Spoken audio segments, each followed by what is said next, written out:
Welcome to the podcast, guys. Today is a completely unplanned podcast, one I have not prepared for, one I have not even thought about until I was just setting up my equipment and realizing it's Thursday night. It's time to do a podcast. And I have a list of podcasts, of things I always want to talk about, things I want to address, things I want to hit on and drive home. But as I was setting up for the podcast, I started thinking about it 7 days before Christmas. And irrelevant of your beliefs, I say Merry Christmas. My fiance is Jewish. I believe a lot in the Jewish faith. I have very good friends who are Muslims. I have friends who are completely atheistic. But it's Christmas time, right?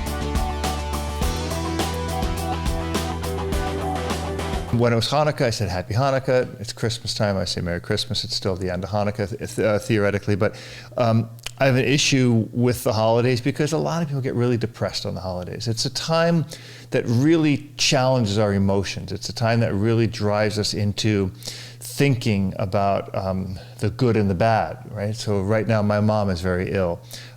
Janet's mom just passed away. Bozman is very old and frail. We don't have much time left with Bozman. And all those emotions start to really hit you, and they really hit you on certain times. So holiday times, New Year's, Christmas, Easter time, things like that, are really poignant times when things hit you. And it's a time when I've, in my life had severe depression and felt really down about things. You get the highs and the lows, you get the goods and the bads. And at this time of year, it's a really delicate time for a lot of people. Now, with all this crazy stuff going on with the COVID and with the shutdowns and people out of work, I'll tell you a great story. I'm going to share a great story with you. By the way, before I share the story with you, again, this podcast, so many of them we've had sponsored by our good friends at Visionary Pet. This here is no exception. So check out Visionary Pet Food, completely ketogenic diet for dogs. I feed my dogs a ketogenic diet. It's a product I believe in. You guys know I don't BS, right? If I don't believe in a product, I don't let the product endorse any of my shows. I don't support the product. But Visionary Pet Food, I know the owner. I've talked with the owner. I've had lunch with the owner. I know him. I've personally talked to him. I got his text. We email. It's a very good product. They have a freeze dried, which I love. You see me using it in all my trainings as a treat. It's a very healthy diet. You can read the ingredients, like 6 ingredients. The kibble is very healthy. I give it to all the dogs, get the kibble. So check out Visionary Pet Food, and thank you to Visionary Pet Food for having sponsored so many of our podcasts. The emotions that we feel at this time of the year can be kind of harsh. So they can be really deep, they can be hard, they can drive us a little upsetting. But I want to tell you a story today. Boz is a little sick. He's got a little bit of a flu. He's 18, right? We know he's not going to live forever. It's part of really understanding our love for dogs and understanding that they don't live forever. And I've done so many podcasts about losing dogs and my emotions for dogs and stuff like that. And we're kind of preparing ourselves here for Boz to take that journey. And he's congested. So he's got a little bit of a cold, and I wanted to get him some medicine, some antibiotics. And we called the vet, and the vet's in surgery. So, Janet talked to somebody at the office, and I'm not going to tell you who the vet is, but talked to somebody at the office, and we didn't get a response. So I got on the phone, right? I mean, I deal with a lot of veterinarians, so I've got a lot of good friends who are vets I can call and say, here's what I need. I've got that kind of relationship with them. Now, this is a vet that I don't have that relationship with, but I still got on the phone. I said to the office manager, hey, listen, we need some antibiotics for the dog. He's old. We need it right away. Right? We can't wait 2 weeks. Can't get in there in 2 days to see the vet. We need it now. And what's going on? Why hasn't this happened? Janet called. Janet left a message. I need an answer now. And I can be kind of abrupt. And the lady said, hang on. And a few minutes later, another person at the office called me back, another woman, and said, I'm so sorry, but I left a message for you guys. Can you check? And I said, Janet, did you, again, me, Mr. Abrupt. What's going on? Did you check your voicemail? She said, oh my God, I just saw it, just came through. And it was the lady saying, hey, we have your medicine here. Please come pick it up. So I drove down and I brought her a little present. right? Janet and I had some Christmas gifts that we had made up for some people. And there's a beautiful part of the spirit. Like I said, Janet's Jewish. I mean, Janet's not religious, but she still takes joy in all the different holidays. So I took the little chocolate. It was chocolate. I can tell you guys because you're not going to tell her. You obviously don't know her. And I brought it down and I said, hey, you know what? I want to apologize that I was abrupt. I'm the first one to apologize. If I'm wrong, if I did something off, first one to apologize. So I said, listen, I'm sorry. I was a little abrupt, and I want to give you this as a Merry Christmas present. And the woman's eyes teared up. And she said, this is going to be my only Christmas present under my tree. And just hearing that is so hard on me emotionally.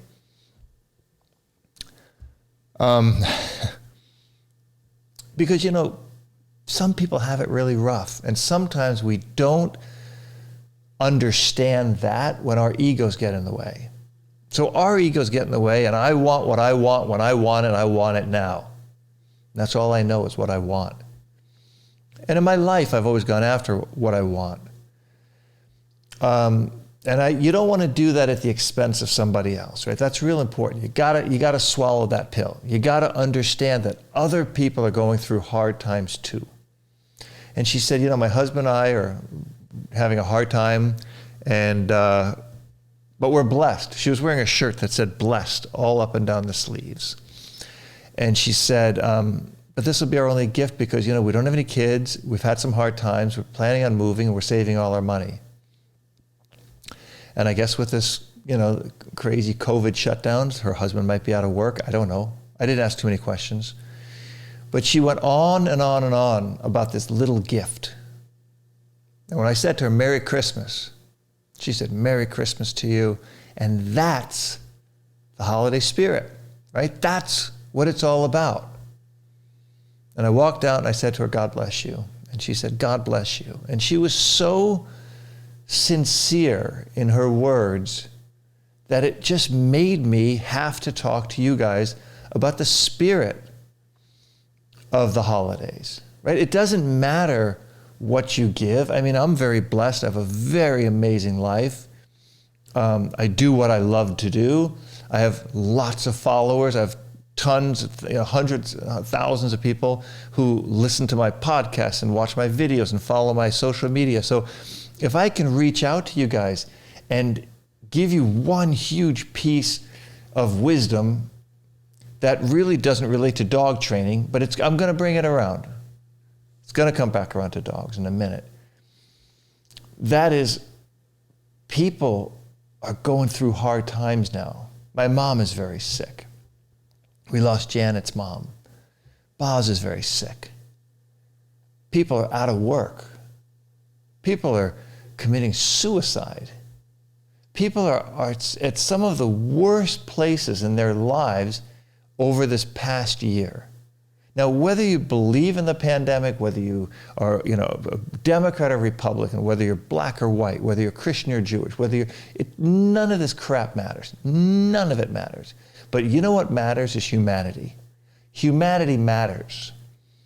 That you take a step back for a second and do something for somebody, even if it's just saying Merry Christmas, even if it's just listening to somebody's pain and anguish for a minute, even if it's just grabbing your dog and giving him a hug and taking that time. Because, during the day, a lot of times I find myself very busy in getting website work done, in answering emails, in shooting videos, and answering questions to members, in so many things that I do. I mean, everybody thinks, oh, this must be really easy. Puts up a couple of videos a week, but you don't understand that I'm working probably 10 to 12 hours a day on the workings of what I do, of shooting my videos, of working with my dogs, of taking care of my dogs, of feeding, of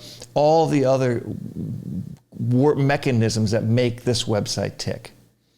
That sometimes I'm sitting here doing all this stuff and then I look up and look at Goofy laying next to me. Now Goofy's laying back here and Dwayne's on the other side. Actually, Dwayne's over here. It's like my cameras are mirrored, so it's hard. Actually, oh, there's Dwayne right there, and then Goofy's laying on the floor. And I just forget, right? I just forget to hug him and kiss him and tell him I love him and take him out. So today, Janet and I went to the park, and we were going to start training.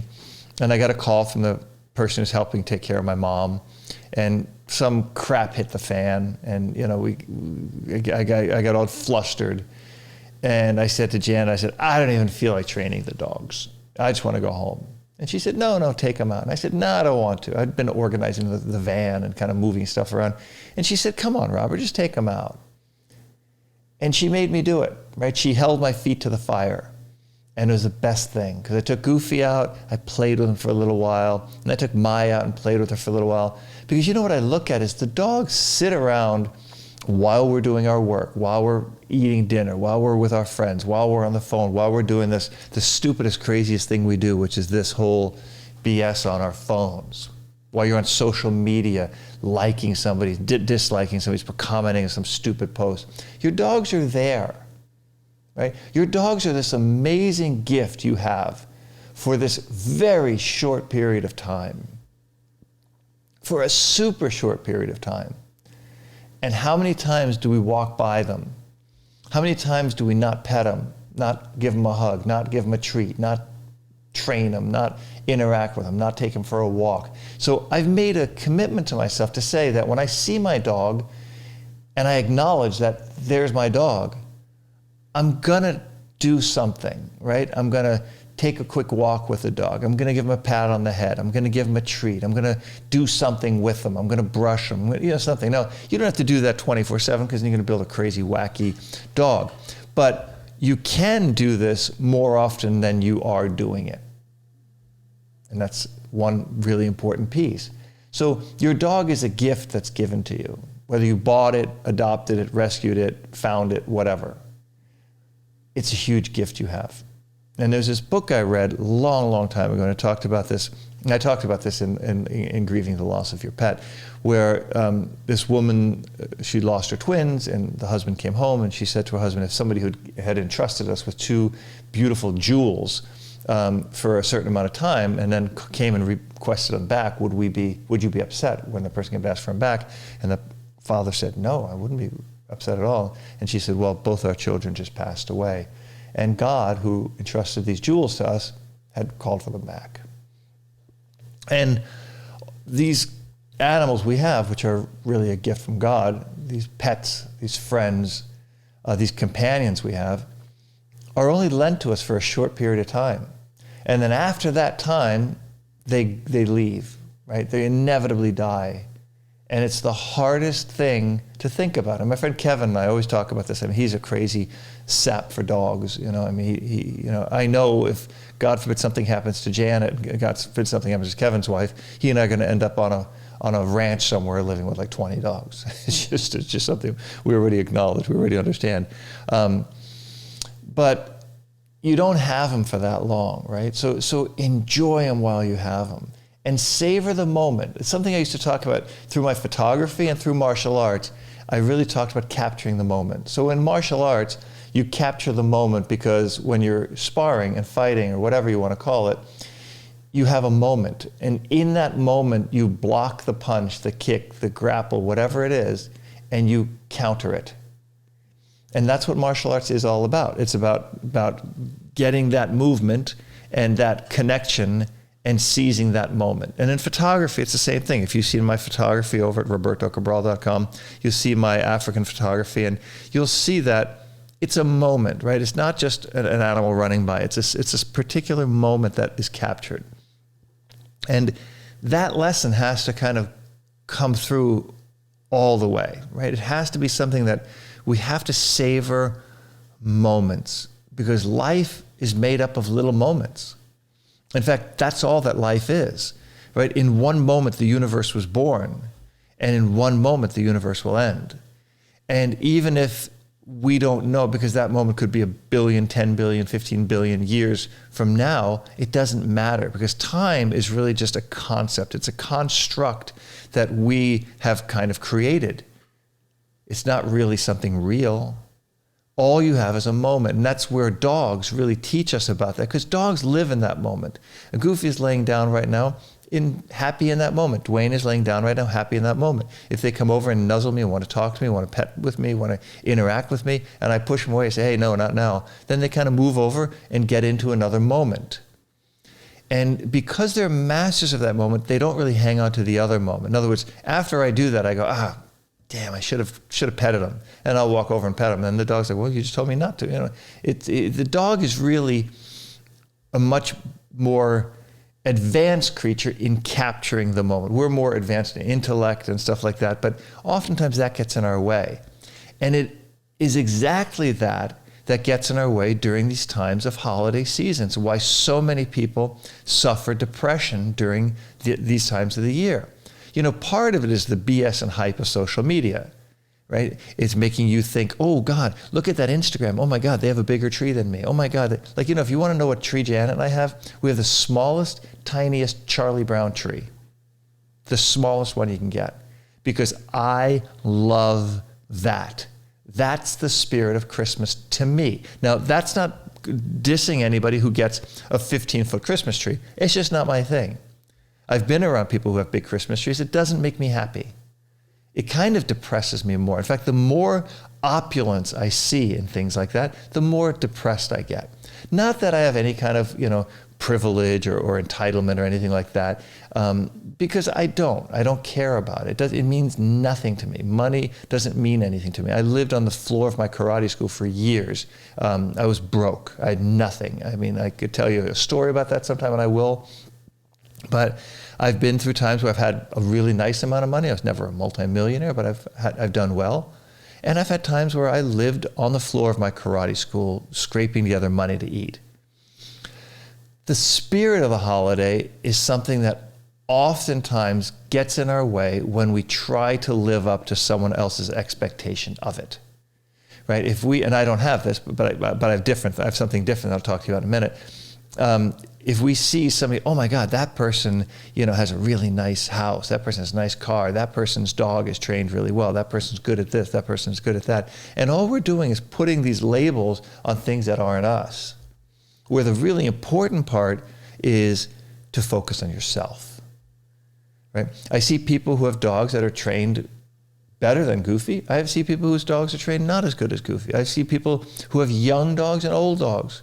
And none of it matters to me, right? My depression and sadness comes in totally different things. It comes in really in pieces of saying, I haven't done enough. There's not enough time left. I haven't been nice enough to these people. I haven't paid enough attention to my dogs. I haven't done as much as I want to do for, charity and stuff like that. Today I wrote out a check to a charity because I was like, oh, I got to do that. I wrote out a couple checks to charities because I wanted to help more. And mine is really out of frustration and not out of envy. But out of envy, a lot of people have that. So they'll see, oh God, look at that guy on social media. He's really good looking. He's really well built. Or look at that girl on social media. She's beautiful. She has this, she has that. Oh, look at that guy's got a lot of money. And that's really a dysfunction. That's something where, I'm going to confess something here. If it wasn't for my business of, training dogs and using social media to drive people to get to my website, I wouldn't be on social media, honestly. I think it's dysfunctional. I think it's crazy. I think it's stupid because too many people get so wrapped up in it that it takes time away from their relationships. It takes time away from their ability to study. I haven't read a book in a long time because I'm so busy on doing social media stuff, which I really hate doing.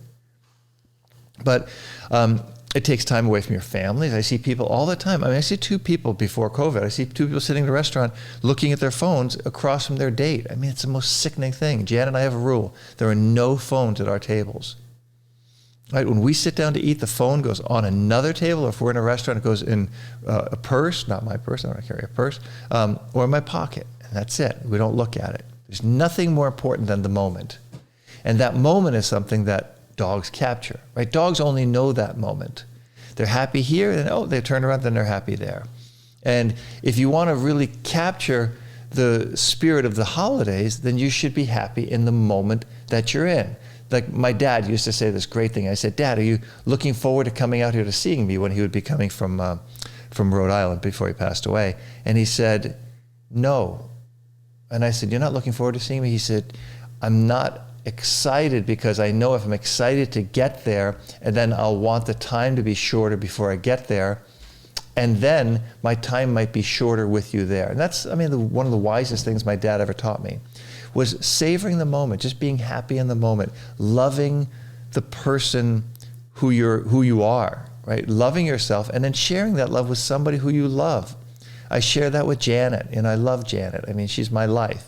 I love my dogs. I love, I love my family. And it's never perfect, right? It's never perfect. I'm not perfect. I know I'm completely flawed.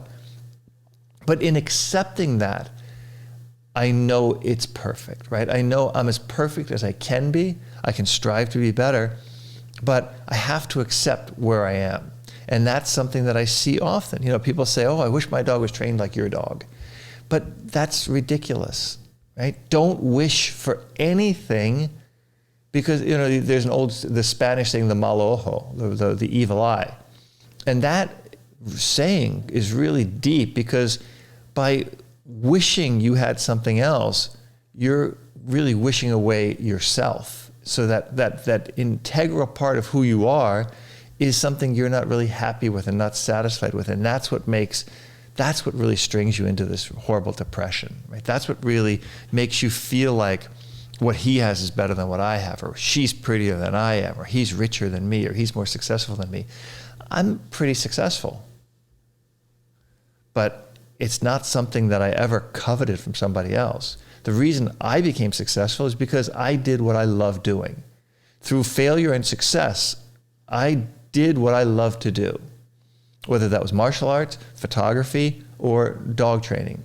I always loved it. And every passion I've ever had became a career. Every one. Although I didn't want it to, it did. And the reason I didn't want it to become a career was because I thought I would start to hate it. And I did. Martial arts, I started to hate the idea that I had to teach martial arts to make this money, to pay this rent, to pay my bills, and to do this. And in photography, I started hating relying on other people. When I shifted into my fine art photography, shooting animals in Africa, I loved it again because it was a passion. Going to Africa became a passion.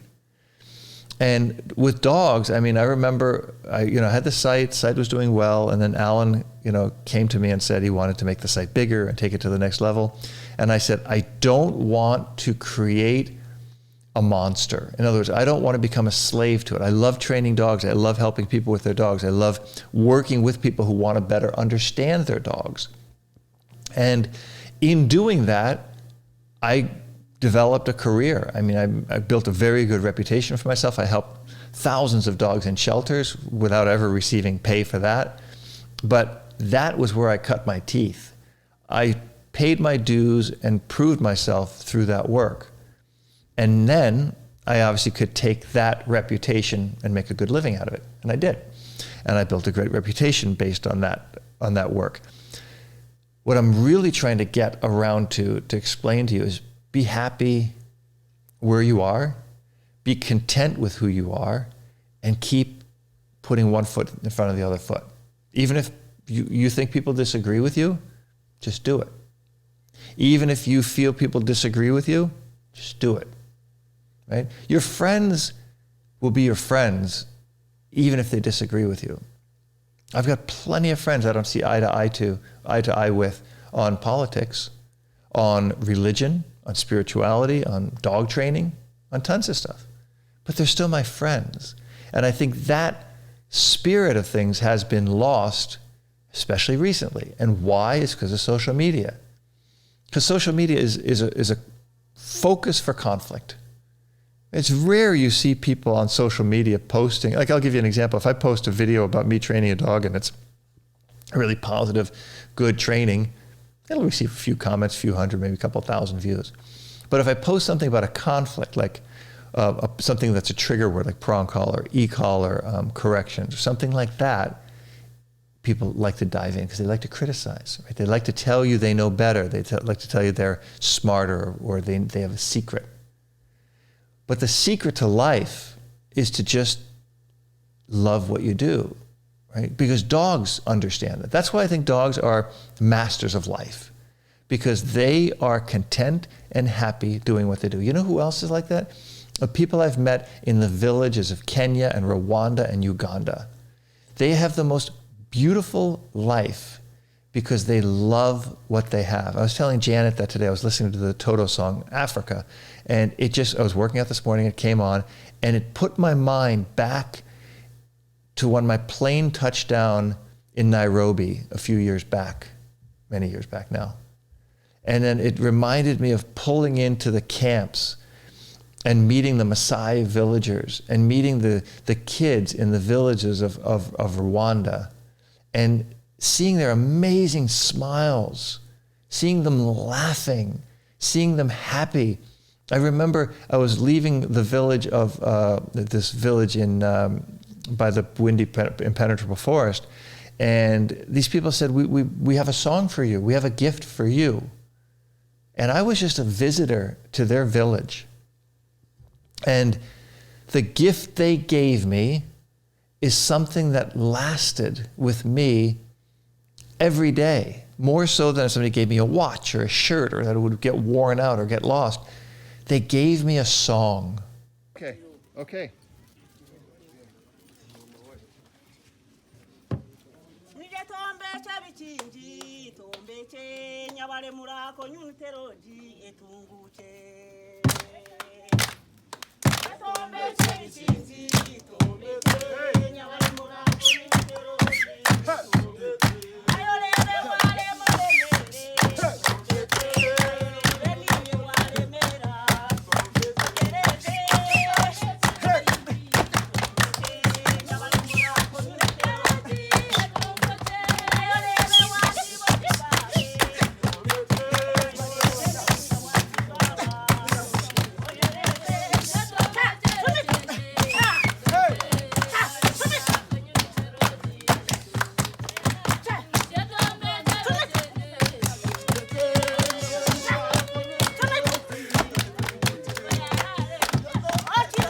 Awesome, thank you.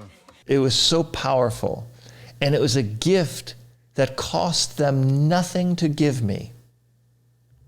It was a gift that was worth everything to me. It made me cry. It made me laugh. It made me happy. It made me introspect to myself. It made me examine my flaws and my perks. It made me feel alive.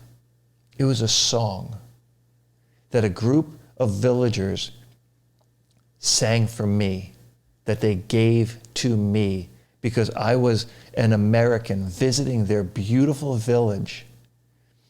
And that gift was the gift that I can still tell you about today. I can't tell you what I ate. I can tell you about some experience there, but not a lot. But I can tell you that song still echoes in my mind as I'm talking to you today.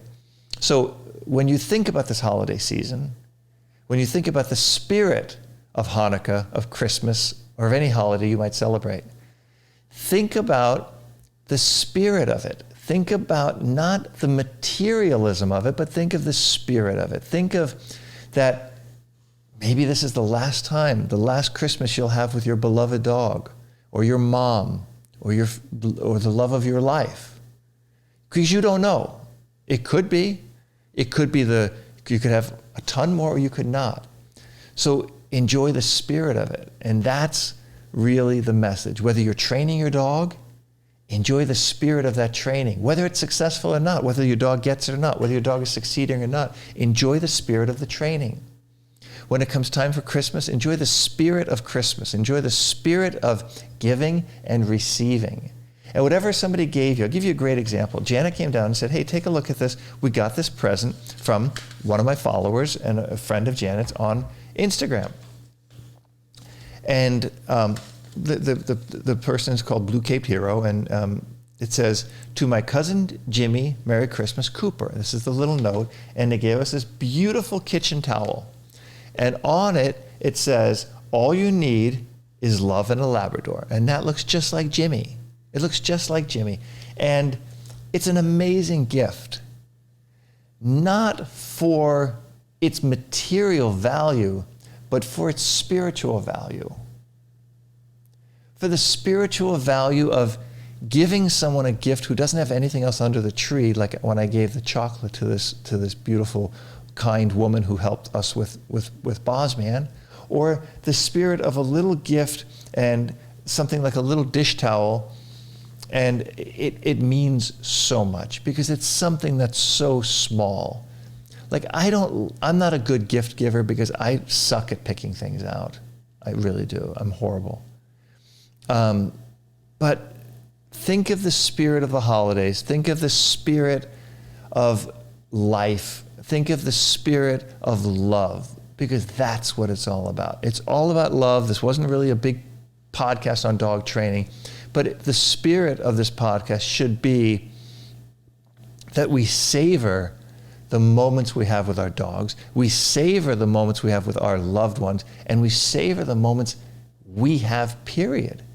Because you don't know when that last moment is. You don't know when that last day is. And remember something, humans are the only animals that really understand our immortality. Right? Dogs don't understand that. Dogs don't understand that someday they'll die. Now, they may understand they're sick and they're dying, but at a certain age in our lives, we understand my grandmother's dying. God, I'm going to die someday. My father is dying. I'm going to die someday. My dog is dying. I'm going to die someday. Other animals don't comprehend that similarly. They may mourn, like elephants mourn and dogs mourn, but they don't understand their immortality about it. So if you understand it, grasp it, hang on to it. If you get depressed, go through it, push through it. There's nothing ever worth ending your life over. There's nothing ever worth even considering that, because it's going to be over too soon. It's going to be over way too soon. So take another day, live in the moment, hug your dog, pet your dog, take your dog for a walk, talk to your dog. Your dog is one of those few people that's the cheapest therapist in the world. I've gone through therapy for things, but I can tell you I've never got more benefit out of any therapist than I got out of my dogs. And on that note, I'm going to leave you.